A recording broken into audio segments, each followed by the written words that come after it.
एक सुंदर सीख देने वाली कहानी। देश की सभी बेटियों को समर्पित। ट्रेन के ऐसी कंपार्टमेंट में मेरे सामने की सीट पर बैठी लड़की ने मुझसे पूछा, हेलो, क्या आपके पास एक मोबाइल की सिम निकालने की पिन है? उसने अपने बैग से एक फ़ोन निकाला। वह नया सिम कार्ड उसमें डालना चाहती थी, लेकिन सिम स्लॉट खोलने के लिए पिन की ज़रूरत पड़ती है, जो उसके पास नहीं थी। मैंने हाँ में गर्दन हिलाई और अपने क्रॉस बैग से पिन निकालकर लड़की को दे दी। लड़की ने थैंक्स कहते हुए पिन ले ली और सिम डालकर पिन मुझे वापस कर दी। थोड़ी देर बाद वो फिर से इधर उधर ताकने लगी।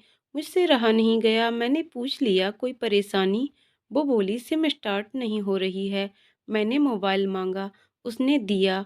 मैंने उसे कहा कि सिम अभी एक्टिवेट नहीं हुई है, थोड़ी देर में हो जाएगी। एक्टिवेट होने के बाद आईडी वेरिफिकेशन होगा, उसके बाद आप इसे इस्तेमाल कर सकेंगी। लड़की ने पूछा, आईडी वेरिफिकेशन क्यों? मैंने कहा, आजकल सिम वेरिफिकेशन के बाद एक्टिव होती हैं। जिस नाम से ये सिम उठाई गई है उसका ब्यौरा पूछा जाएगा, बता देना। लड़की बुदबुदाई, ओह। मैंने दिलासा देते हुए कहा, इसमें कोई परेशानी की बात नहीं है। वो अपने एक हाथ से दूसरा हाथ दबाती रही, मानो किसी परेशानी में हो। मैंने फिर विनम्रता से कहा, आपको कहीं कॉल करना हो तो मेरा मोबाइल इस्तेमाल कर लीजिए। लड़की ने कहा, जी फिलहाल नहीं, थैंक्स। लेकिन ये सिम किस नाम से खरीदी गई मुझे नहीं पता। मैंने कहा, एक बार एक्टिव होने दीजिए, जिसने आपको सिम दी है उसी के नाम की होगी।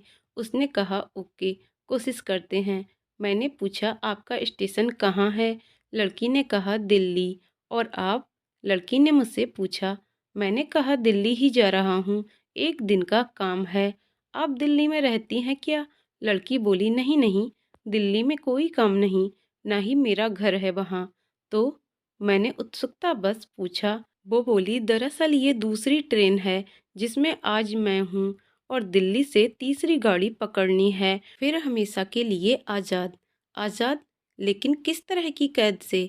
मुझे फिर जिज्ञासा हुई, किस कैद में थी ये कमसिन अल्लड़ सी लड़की? लड़की बोली, उसी कैद में थी जिसमें हर लड़की होती है, जहाँ घर वाले कहें शादी कर लो, जब जैसा कहें वैसा करो। मैं घर से भाग चुकी हूँ। मुझे ताज्जुब हुआ, मगर अपने ताज्जुब को छुपाते हुए मैंने हंसते हुए पूछा, अकेली भाग रही हैं आप? आपके साथ कोई नजर नहीं आ रहा? वो बोली, अकेली नहीं, साथ में है कोई। कौन? मेरे प्रश्न खत्म नहीं हो रहे थे। दिल्ली से एक और ट्रेन पकड़ूंगी, फिर अगले स्टेशन पर वो जनाब मिलेंगे, और उसके बाद हम किसी को नहीं मिलेंगे। ओह, तो ये प्यार का मामला है? उसने कहा, जी। मैंने उसे बताया कि मैंने भी लव मैरिज की है। ये बात सुनकर वो खुश हुई और बोली, वाह, कैसे, कब? लव मैरिज की बात सुनकर वो मुझसे बात करने में रुचि लेने लगी। मैंने कहा, कब, कैसे, कहाँ? वो मैं बाद में बताऊंगा, पहले आप बताओ, आपके घर में कौन कौन है? उसने होशियारी बरतते हुए कहा, वो मैं आपको क्यों बताऊं? मेरे घर में कोई भी हो सकता है, मेरे पापा, माँ, भाई, बहन, या हो सकता है भाई ना हो, सिर्फ बहनें हों, या ये भी हो सकता है कि बहनें ना हो और दो चार गुस्सा करने वाले बड़े भाई हों। मतलब मैं आपका नाम भी नहीं पूछ सकता? मैंने काउंटर मारा। वो बोली, कुछ भी नाम हो सकता है मेरा, टीना, मीना, रीना, कुछ भी। बहुत बातूनी लड़की थी वो। थोड़ी इधर उधर की बातें करने के बाद उसने मुझे टॉफ़ी दी, जैसे छोटे बच्चे देते हैं क्लास में। बोली, आज मेरा बर्थडे है। मैंने उसकी हथेली से टॉफ़ी उठाते हुए बधाई दी और पूछा, कितने साल की हुई हो? वो बोली, 18। मतलब भागकर शादी करने की कानूनी उम्र हो गई आपकी? वो हंसी। कुछ ही देर में काफ़ी फ्रैंक हो चुके थे हम दोनों, जैसे बहुत पहले से जानते हों एक दूसरे को। मैंने उसे बताया कि मेरी उम्र 35 साल है, यानी 17 साल बड़ा हूँ। उसने चुटकी लेते हुए कहा, लग तो नहीं रहे हो? मैं मुस्कुरा दिया। मैंने उससे पूछा, तुम घर से भागकर आई हो? तुम्हारे चेहरे पर चिंता के निशान जरा भी नहीं है। इतनी बेफिक्री मैंने पहली बार देखी। खुद की तारीफ सुनकर वो खुश हुई। बोली, उन जनाब ने, मेरे लवर ने पहले से ही समझा दिया था कि जब घर से निकलो तो बिल्कुल बिंदास रहना, घर वालों के बारे में बिल्कुल मत सोचना, बिल्कुल अपना मूड खराब मत करना, सिर्फ मेरे और हम दोनों के बारे में सोचना।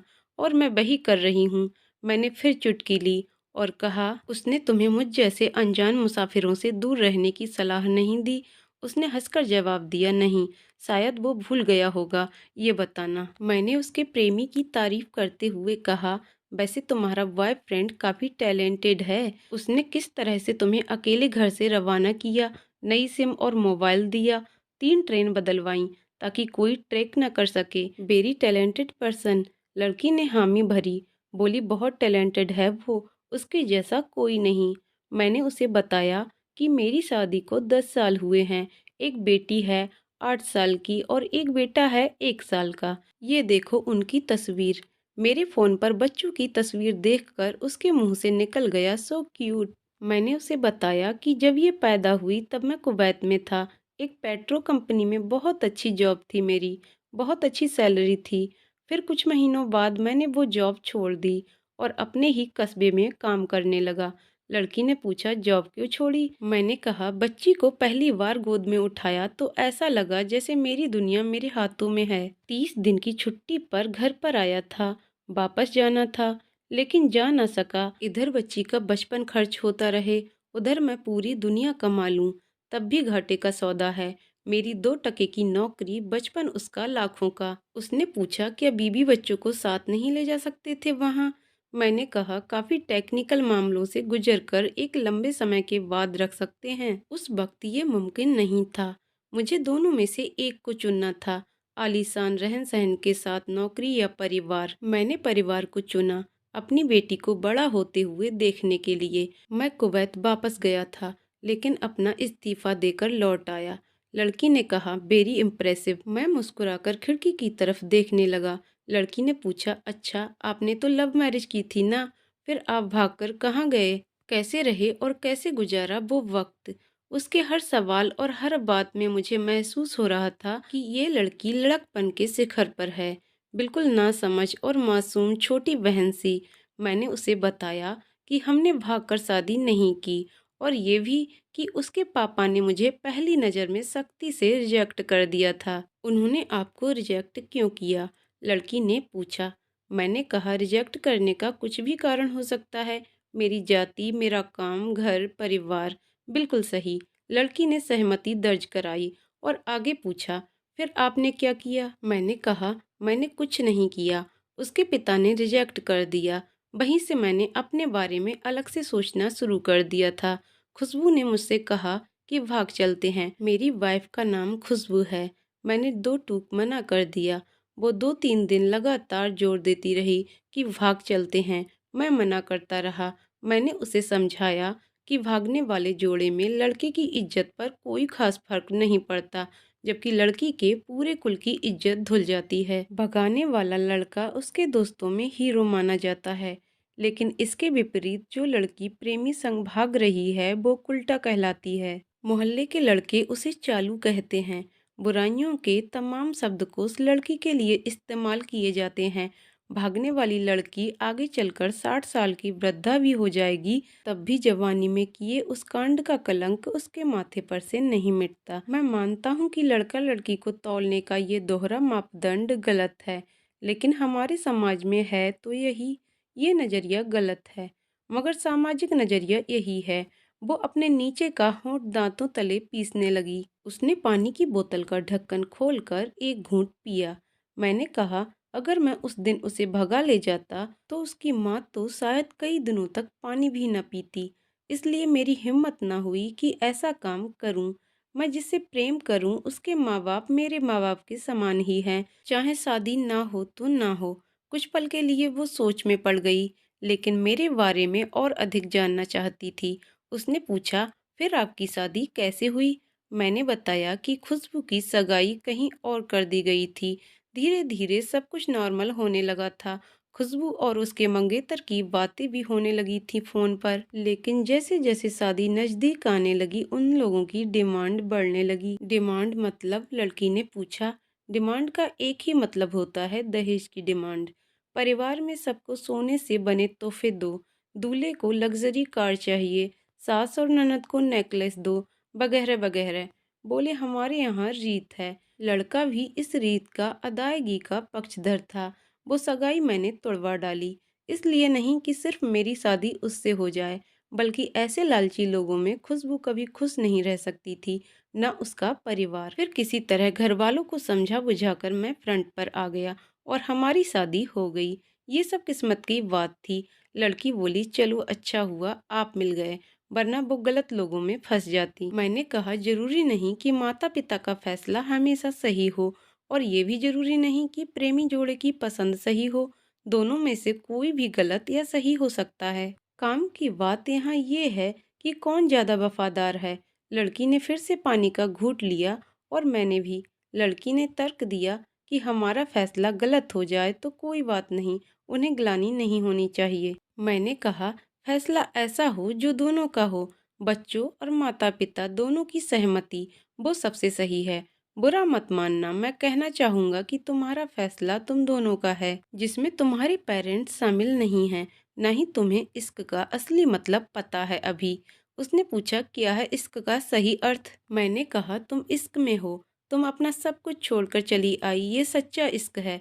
तुमने दिमाग पर जोर नहीं दिया, ये इश्क है। फायदा नुकसान नहीं सोचा, ये इश्क है। तुम्हारा दिमाग दुनियादारी के फितूर से बिल्कुल खाली था। उस खाली जगह में इश्क का फितूर भर दिया गया। जिन जनाब ने इश्क को भरा, क्या वो इश्क में नहीं है? यानी तुम जिसके साथ जा रही हो वो इश्क में नहीं, बल्कि होशियारी हीरोगिरी में है। जो इश्क में होता है वो इतनी प्लानिंग नहीं कर पाता, 3 ट्रेनें नहीं बदलवा पाता है, उसका दिमाग इतना काम ही नहीं कर पाता। कोई कहे मैं आशिक हूँ और वो सातिर भी हो, ये नामुमकिन है। मजनू इश्क में पागल हो गया था, लोग पत्थर मारते थे उसे। इश्क में उसकी पहचान तक मिट गई।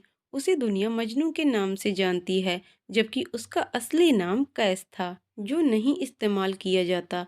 वो सातिर होता तो कैसे मजनू ना बन पाता। फरहाद ने सीरी के लिए पहाड़ों को खोदकर नहर निकाल डाली थी, और उसी नहर में उसका लहू बहा था। वो इश्क था। इश्क में कोई फकीर हो गया, कोई जोगी हो गया, किसी माझी ने पहाड़ तोड़कर रास्ता निकाल लिया, किसी ने अतिरिक्त दिमाग नहीं लगाया, चालाकी नहीं की।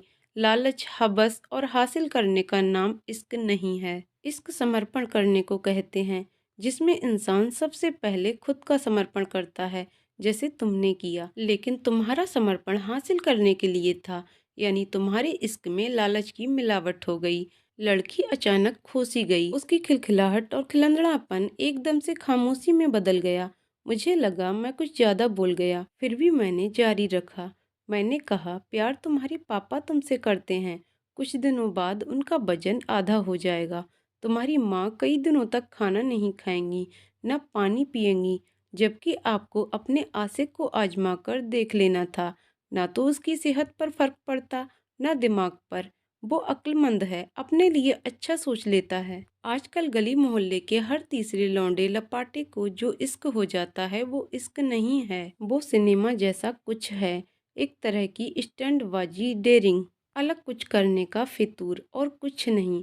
लड़की का चेहरे का रंग बदल गया। ऐसा लग रहा था वो अब यहाँ नहीं है। उसका दिमाग किसी अतीत में टहलने निकल गया है। मैं अपने फोन को स्क्रॉल करने लगा, लेकिन मन की इंद्री उसकी तरफ थी। थोड़ी ही देर में उसका और मेरा स्टेशन आ गया। बात कहाँ से कहाँ निकली थी और कहाँ पहुँच गई। उसके मोबाइल पर मैसेजेस टोन बजी। देखा, सिम एक्टिवेट हो चुकी थी। उसने चुपचाप बैग में से आगे का टिकट निकाला और फाड़ दिया। मुझे कहा, एक कॉल करना है। मैंने मोबाइल दिया। उसने नंबर डायल करके कहा, सॉरी पापा, और सिसक सिसक कर रोने लगी। सामने से पिता भी फोन पर बेटी को संभालने की कोशिश करने लगे। उसने कहा, पिताजी आप बिल्कुल चिंता मत कीजिए, मैं घर आ रही हूँ। दोनों तरफ से भावनाओं का सागर उमड़ पड़ा। हम ट्रेन से उतरे। उसने फिर से पिन मांगी।